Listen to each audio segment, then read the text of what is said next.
जय माता दी। कन्या पूजन की बात कई पुराणों और धार्मिक शास्त्रों में देखने को मिलती है। देवी भागवत पुराण, मार्कंडेय पुराण और दुर्गा सप्तशती में बताया गया है कि नवरात्रि के दौरान कन्याओं की पूजा करने से माता खुश होती है और भक्तों को मनचाहा फल देती है। प्रिय दोस्तों, आज के इस वीडियो में हम यही जानने जा रहे हैं। आपको पता चलेगा महाअष्टमी के कन्या पूजन का शुभ मुहूर्त, महानवमी के कन्या पूजन का शुभ मुहूर्त और कन्या पूजन की पूरी प्रक्रिया।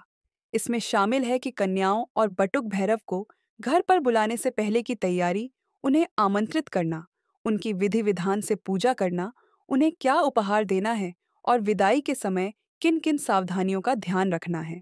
इन सब बातों को विस्तार से समझने के साथ चैत्र नवरात्रि के कलश विसर्जन और पारण के मुहूर्त के बारे में भी जानकारी मिलेगी। कन्याओं को घर बुलाने का भी एक सही तरीका होता है। कन्या पूजन नवरात्रि की अष्टमी या नौमी तिथि को होता है, जिसमें छोटी छोटी लड़कियों को देवी का रूप मानकर बुलाया जाता है। शास्त्रों में कहा गया है कि कन्याओं की संख्या 1, 5, 9 या 11 होनी चाहिए और खास तौर पर 9 कन्याओं को बुलाना बहुत शुभ माना जाता है, क्योंकि वे देवी दुर्गा के 9 रूपों का प्रतीक हैं। कन्याओं को बुलाने से पहले उनकी उम्र का भी ख्याल रखना जरूरी है। जैसे 2 साल की कन्या को कुमारी कहते हैं, जो बचपन में देवी का रूप मानी जाती है। 3 साल की कन्या को त्रिमूर्ति यानी सर्वशक्ति का रूप माना जाता है। 4 साल की कन्या को कल्याणी यानी मंगलकारी देवी का रूप माना जाता है। 5 साल की कन्या रोहिणी यानी शांति और समृद्धि की निशानी होती है। 6 साल की कन्या चंडिका यानी माता दुर्गा का वीर रूप होती है। 7 साल की कन्या शांभवी यानी शक्ति का प्रतीक होती है। 8 साल की कन्या दुर्गा यानी महिषासुर मर्दिनी होती है। 9 साल की कन्या सुभद्रा यानी सौभाग्य और समृद्धि देने वाली होती है और 10 साल की कन्या देवी स्वरूपा मानी जाती है। खास तौर पर 2 से 10 साल की कन्याओं को बुलाना बेहतर माना जाता है, क्योंकि इस उम्र में वे पवित्र और मासूम होती हैं, जो सीधे देवी का रूप होती है। अब बात करते हैं कन्याओं को बुलाने का सही वक्त और तरीका क्या है। तो अगर मुमकिन हो तो एक दिन पहले ही कन्याओं को न्योता दें, ताकि वे समय पर पहुंच सकें। अगर आप किसी खास कन्या को पूजा के लिए चुन रहे हैं, तो उसके माता पिता से इजाजत जरूर लें। किन कन्याओं को नहीं बुलाना चाहिए, यह बड़ा जरूरी सवाल है जो आपको जानना चाहिए। अशुद्ध अवस्था में रहने वाली कन्याओं को नहीं बुलाना चाहिए, खासकर उन लड़कियों को जिनका मासिक धर्म शुरू हो चुका हो। बहुत बीमार कन्याओं को बुलाना भी ठीक नहीं है। शास्त्रों के मुताबिक दुश्मनी रखने वाले परिवार की कन्याओं को बुलाने से बचें। अगर घर में शोक है या सूतक लगा हो, तो कन्या पूजन से पहले पास के पुजारी जी और परिवार वालों से सलाह जरूर लें। कन्याओं को बुलाने के पीछे आध्यात्मिक और सामाजिक मकसद ये है कि भ्रूण हत्या जैसी बुराई समाज से खत्म हो सके और कन्याओं को यह एहसास हो कि वे सम्मान और पूजा की हकदार हैं।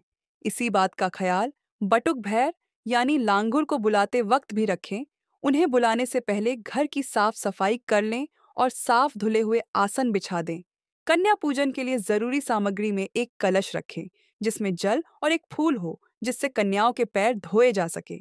सुपारी, अक्षत, हल्दी, कुमकुम, रोली, दीपक, धूप, कलावा हाथ में बांधने के लिए, फूल और माला, नैवेद्य के लिए फल और मिठाई या जो पकवान आपने बनाए, जैसे खीर, पूरी, हलवा, चने और गंगा जल शुद्धि के लिए।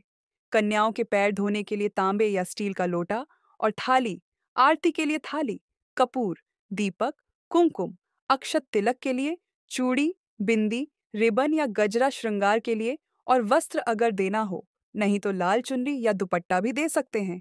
लांगुर के लिए एक साफ रुमाल, कोरा रुमाल रखें। भोजन और प्रसाद की तैयारी पहले से कर ले, ताकि कन्याओं को इंतजार न करना पड़े। दक्षिणा के लिए कुछ रकम, जैसे शास्त्रों में 11, 21, 51 या 101 शुभ मानी जाती हैं। इसके अलावा कलम, किताब, कॉपी जो पढ़ाई के लिए शुभ हैं और टिफिन बॉक्स या उनकी जरूरत का कोई सामान गिफ्ट कर सकते हैं। पूजा से पहले नहा धो लें, साफ कपड़े पहने, भोजन और प्रसाद तैयार कर लें और सुबह की पूजा या हवन जो घर में होता है, उसे पूरा कर लें। नवरात्रि का 8वां दिन अष्टमी कहलाता है, जो खास तौर पर महिषासुर मर्दिनी देवी की पूजा का दिन है और इसे कन्या पूजन का दिन माना जाता है। अष्टमी तिथि में कन्याओं को भोजन कराना और उनका पूजन करना बहुत पुण्य का काम है। नौमी तिथि, जिसे नवमी पूजन कहते हैं, नवरात्रि का आखिरी दिन होता है और इस दिन खास तौर पर कन्या पूजन किया जाता है। यह दिन देवी दुर्गा की पूरी जीत और शक्ति का प्रतीक है। नौमी तिथि को कन्याओं को भोजन कराने और सम्मान देने से संतानों को सुख मिलता है और गरीबी दूर होती है। कन्या पूजन कोई भी कर सकता है, भले ही आपने नवरात्रि का पूरा व्रत न रखा हो, फिर भी अष्टमी या नवमी को पूजन कर सकते हैं। कन्या पूजन का सबसे शुभ समय क्या है? तो आम तौर पर सुबह का वक्त सबसे अच्छा माना जाता है, क्योंकि सुबह देवी पूजा और अनुष्ठान करने से बड़ा फल मिलता है। यह समय देवी माँ के साथ ऊर्जा और शुभता जोड़ने के लिए सबसे सही होता है। कन्या पूजन सुबह सूर्योदय के तुरंत बाद से दोपहर तक किया जा सकता है। अगर सुबह का समय न मिले तो दोपहर का वक्त भी ठीक है। हालांकि सुबह का शुरुआती समय सबसे उत्तम माना जाता है और शाम को भी कन्या पूजन हो सकता है, लेकिन यह तब जब सूर्योदय के वक्त पूजा संभव न हो। इस समय दीप जलाना और कन्याओं को सम्मान देना बहुत शुभ होता है। कन्या पूजन का मुहूर्त बहुत जरूरी होता है, तो अगर शाम को करना ही पड़े तो प्रदोष काल में, यानी सूर्यास्त से 45 मिनट पहले और 45 मिनट बाद के समय में करना चाहिए। इस दौरान वातावरण में खास शक्ति और शुभता का संचार होता है, जो पूजा को और फलदायी बनाता है। जब कन्याएं घर में आएं, तो मुस्कुराहट और प्यार से उनका स्वागत करें। यह उनके लिए शुभ संकेत होता है। कन्याओं से पहले ही उनके पैर छूकर आशीर्वाद ले लें, क्योंकि उनकी मौजूदगी में देवी शक्ति रहती है। उनके पैर छूकर घर में बुलाना बहुत शुभ रहेगा। कन्याओं को किस आसन पर बिठाना चाहिए? तो आसन साफ और धुला हुआ हो और उन्हें बराबर जगह पर बिठाएं। सभी को तिलक लगाने के बाद उनके हाथ में कलावा बांधें। उन्हें लाल चुनरी या रुमाल पहनाएं। कई लोग कन्याओं और बटुक भैरव को बुलाने के बाद तुरंत उनके पैर धोकर तिलक लगाते हैं। कुछ लोग उन्हें बुलाने के बाद पैर धोकर पहले भोग प्रसाद देते हैं और विदाई के वक्त तिलक लगाते हैं। दोनों तरीके सही हैं, तो अपनी श्रद्धा के हिसाब से कोई भी तरीका अपनाएं। फिर उन्हें प्रसाद, जिसमें काले चने, हलवा, पूरी और खीर शामिल हो, खिलाएं। जब सभी प्रसाद खा लें तो उनके हाथ धुलवाएं, हाथ पोंछें और उसके बाद दक्षिणा और उपहार दें। कन्याओं की विदाई का समय पूरी श्रद्धा और सम्मान के साथ होना चाहिए। इस वक्त उनके साथ कोई बुरा व्यवहार या असभ्यता नहीं होनी चाहिए। कोई भेदभाव न हो और उनकी विदाई सुरक्षित होनी चाहिए।